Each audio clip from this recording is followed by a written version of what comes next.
Հայաստանի տրամադրած ականապատ տարածքների քարտեզների ճշգրտությունը կազմել է 25% Envoy ամսագրին տված հարցազրույցում դժգոհել է Ադրբեջանի արտգործնախարարության խոսնակ Այխան Հաջիզադեն։ Նա պնդել է, որ Հայաստանի քարտեզները ցույց են տալիս մոտ 400,000 ականների տեղակայման վայրերը, սակայն իրական թիվը նրա խոսքով մոտ 1,5 միլիոն է։ Ադրբեջանցի պաշտոնյան նաև հայտարարել է, թե Բաքուն ակնկալում է, որ Երևանը կտրամադրի բոլոր ականապատ տարածքների ճշգրիտ քարտեզները։ Այս հայտարարությանը պաշտոնական Երևանը դեռ չի արձագանքել։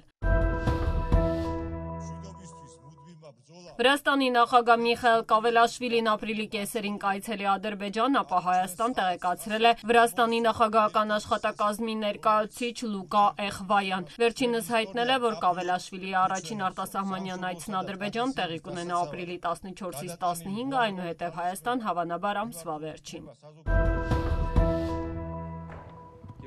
Ռուսաստանի նախագահի ներկայացուցիչ ներդրումային ֆոնդի ղեկավար Կիրիլ Դմիտրիևը հինգշաբթի օրը Վաշինգտոնում հանդիպել է ամերիկյան վարչակազմի ներկայացուցիչների հետ։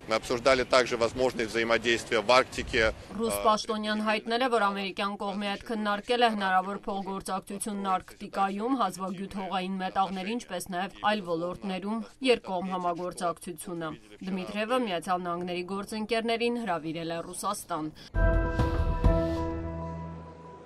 Բրյուսելում ՆԱՏՕ-ի արտգործնախարարների խորհրդաժողովի ընթացքում Միացյալ Նահանգների պետքարտուղար Մարկո Ռուբիոն Վաշինգտոնի դաշնակիցներին վերստին կոչ է արել ավելի շատ միջոցներ ծախսել պաշտպանության վրա։ Նախագահ Թրամփը բազմիցս է պահանջել Հյուսիսատլանտյան դաշինքի անդամներից ռազմական ծախսերը հասցնել ՀՆԱ-ի 5%-ին, մեղադրելով նրանց հույսը Ամերիկայի վրա դնելու համար։ ՆԱՏՕ-ի անդամ մի շարք երկրների առաջնորդներ ռազմական ծախսերը ՀՆԱ-ի 5%-ին հասցնելու գաղափարը անիրատեսական են համարում։